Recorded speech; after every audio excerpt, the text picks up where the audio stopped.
Կառավարության այսօրվա նիստում խոսում էր ինչ-որ աշխատատեղերի բացարձակ ռեկորդի մասին, գործազրկության աճի ֆոնին։ Խոսում էր տնտեսական թռիչքային աճի մասին, բարձր աղքատության ֆոնին։ Ու դարձյալ խոսում էր նրա մասին, թե որքան կարևոր է կրթվելը։ Հատկապես կրթությունը գովաբանելիս կառավարությունը հանրությունից թաքուն մի որոշում կայացրեց, որը ավելի շատ հակակրթական է։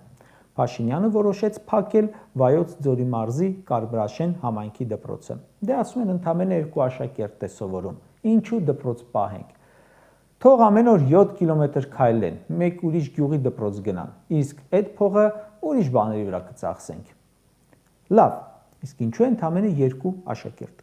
2017 թվականին դպրոցն ունեցել է 22 աշակերտ։ Նիկոլը եկել, խոստացել է հայրենադարձություն, խոստացել է գյուղերը չդատարկվել, խոստացել է, որ գյուղում ապրողները լավ պայմաններ կունենան, մարզերի համաչափ զարգացում կլինի, այլևս բահով հող չեն մշակի, թուղթ ու գրիչով կմշակեն եւ այլն եւ այլն։ Բայց ով զարմանք, 19 թվականին աշակերտների թիվը ոչ թե 22-ից դարձել է 100, այլ իջել է 14-ի, 8-ով պակասել է։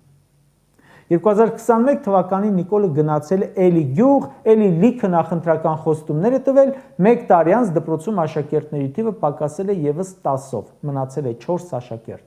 23 թվականին մնացել է 3 աշակերտ, 24 թվականին 2 աշակերտ։ Այսինքն այդ դպրոցը եթե այսօր չփակեին, հաջորդ ուստարում մեկը աշակերտ չէր մնա, լավագույն դեպքում մեկը կմնար։